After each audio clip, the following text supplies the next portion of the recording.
So when people walk into our business, I want us to visualize this. They're walking into our business, which is a place like a box. But however, when they walk into our business, they should be greeted with smiles all around them and people waiting to serve them with minimum frustration and maximum fulfillment. So let's remember to greet our customers with a lot of smiles, with minimum frustration and maximum fulfillment.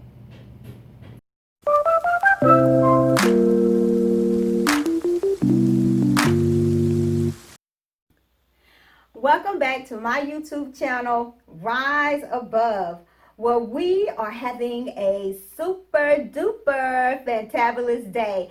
So I have been asked to do a video on customer service. So what better way than to go out and get the views of the people that are being served. So right now, what we're going to do is we're going to go out and interview some people that's out on the street and see what their viewpoints may be when it comes down to getting customer service in the businesses that they patronize. Come on, let's go. Let's go. Hello everybody. So I'm out here and I'm trying to get the opinions of the people that walk into our businesses and how they feel about customer service. So here it is. I have my first interviewer. And hi, how you doing today? Great. What's your name? Cheyenne. So Cheyenne, I have a question for you. I'm going to step back a little bit, but I have a question for you. I want to know, how do you feel about customer service when you're walking into a place and you feel as if the merchandise is higher and the people are paid more? Do you think that you get better customer service at those businesses? You mean if the merchandise is what? If the merchandise costs more and the employees are paid more, do you feel as if you get better customer service at those businesses? I would assume so. I think if you're working in an atmosphere where people are happy, yes, I think they're more likely to provide a better customer service. Right. So you think it's because they're paid more, you get better customer service? I think that might be one aspect of it. Okay, one of the aspects of it. So, do you think that when you walk into a place, do you feel more welcome? Are you more apt to go back to that place again? Yeah, of course. If I'm welcome, I'm more likely to go back, yeah. And you feel that your dollar is spent in a better business, right? Yeah. Yeah, thank you so much, Cheyenne. It's been a blessing to get your interview today. Have a great one. All right, great. What's your name? My name's Daryl. Okay, great. Awesome. So right now we're out and I'm talking to Daryl. And so I'm asking Daryl, what do you expect out of the people that are serving you when you walk into a place of business? Do you expect them to give you mediocre service, Daryl, or do you expect them to make you feel as if you're wanted and that they are happy that you have come to their place of business? I think I expect a mix of both, where they're friendly and smile, but not necessarily like jumping out at me to be like, I want to serve you and please you and do everything for you. Like, they're there to do a job. Right. So like, there's that balance of, yeah, I'm happy that you're here, but also like, I'm doing my job. So it's a balance. Right. It makes you feel as if you're putting your dollar where it needs to be, right? Yeah. Right. Yeah. And you're more up to go back to that business, right? Oh, yeah. All right. Wow. Thank you so much, Daryl. And okay, so we had the opportunity to interview two young ladies. Cheyenne, she was very honest. She did say she didn't know if the employees were paid more, if that would be the full scope of great customer service, but she did say that it would help. And I do think that if people are happy with how much they are paid, they are ought to give you better customer service. As I was talking to Daryl, she said that her expectations is, don't just jump out at me just all happy. do your job and do your job like you appreciate being at work. I think that's what all of us would like when we walk into a place of business. Do your job. I want to feel like I'm wanted and that if I need some help, the help is there. And as you can see by both of the people that we interviewed, they were happy about spending their monies in places where they were welcome. No one wants to spend their money in places where they don't feel welcome. So I really would like to thank them so much for allowing me to interview them. Really stepped out of the box doing something like that, but it was a blessing. I think that getting the full views of other people is very important when it comes down to figuring out where do we need to start when it comes down to customer service. You know, you can go in with the basics, making sure that we have our tone and our facial expressions, but in reality, I want us to know that it starts with choices, decisions, and consequences. And so that's what we're going to focus on. We're going to focus in on CDC. And I'm not talking about the Center for Disease and Control. I'm talking about choices, decisions, and consequences. We're going to hit these target points so that we could increase our customer service, so that we won't abstract from the services that we're giving our customers, but we will enhance service that we're giving our customers so that we can build our customer base internally and externally. Because if we do not give great internal customer service, then we will see a higher turnover. This video kind of go hand in hand with, are you an asset or a liability for your organization? That was one of my first videos that I did. So that would be another video that you could piggyback on with this video as well. So let's look at CDC and what it all entails with CDC.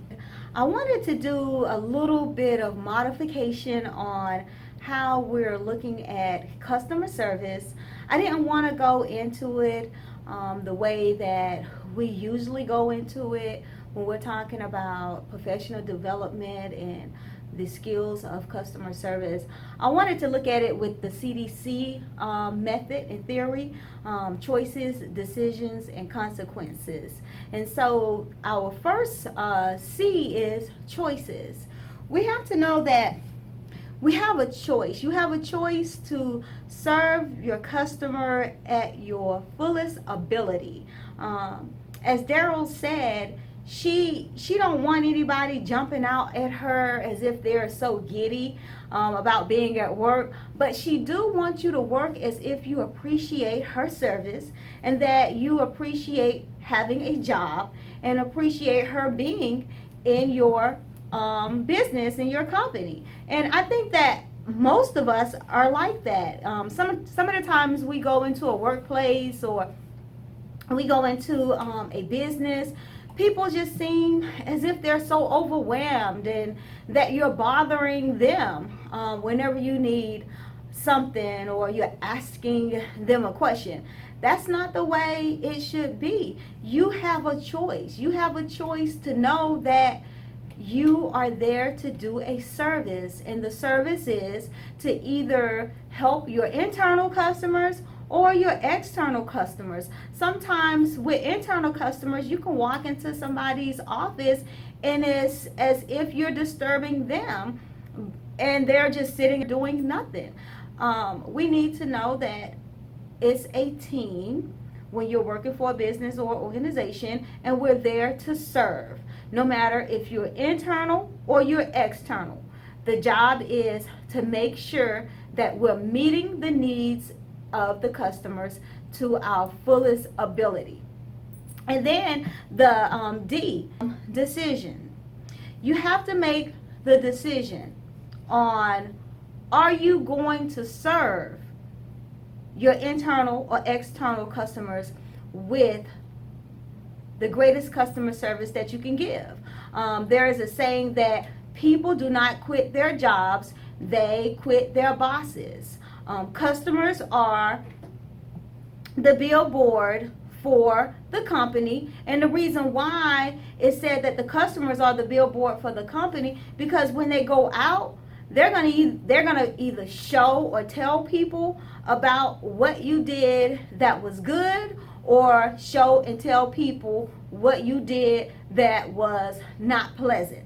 So if we want our customers to be our billboards, we need to make sure that we make the decision to give them great customer service so that they could not extract from our foot traffic, but increase our foot traffic, which in return would increase our revenue. So we all need our revenue to be increased. I know all of us does.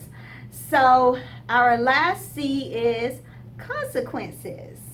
The choices that we make, the decisions that we make, they all have a consequence that comes behind them.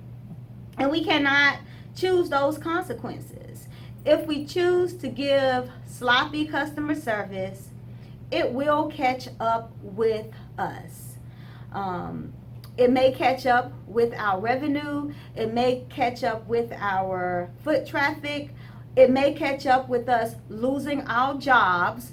I don't know, but however, the consequences will come behind the choices and the decisions that we make.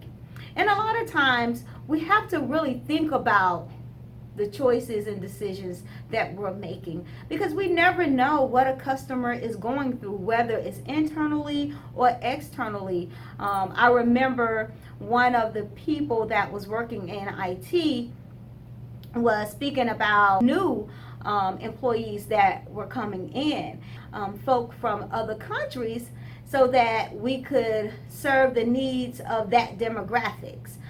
However, there was a time to where the IT director was saying that he was instructing the new incoming employees to move the mouse, but they had no understanding about what the mouse was. And for me, I know what a mouse is, but over in their country, they may not had a mouse or needed to move a mouse pertaining to a computer. So we never know what somebody is going through dealing with customers. Sometimes they come through the door and they are frustrated about something that happened before they even walk through your place of business. I have had it happen to me, and all of their frustration came out on me, but I made sure that I served them with minimum frustration. And because I served them with minimum frustration, I ended up getting a phone call back from that customer. And that customer's comment to me was, "I must apologize. I was very frustrated," and then they'll tell me why they were frustrated, and then they would tell me thank you that I did not allow their frustration to frustrate me. So it's imperative that we understand when we're working in customer service, no matter if we're getting paid more or if we're not getting paid as much as others are being paid, we are there to do a service and meet the needs of the people that's coming through the door, that's looking for our services. And sometimes all it takes is just thinking about the choices and the decisions and the consequences that comes behind the choices and the decisions. Remember, it's very important that we work at maximum fulfillment with minimum frustration. And if we do that, everything else would turn out fine. Maximum fulfillment with minimum frustration. And it helps when you like what you do and you do what you love. That helps a whole lot when you're in the workplace as well. So as we get ready to leave, I want to let you all know that I had a manager tell me one day, Trahuna, it's important to know that when you end your day, that you have done all that you can do to make sure you have met the needs of not only just you, but your customers as well as your organization that you are working for.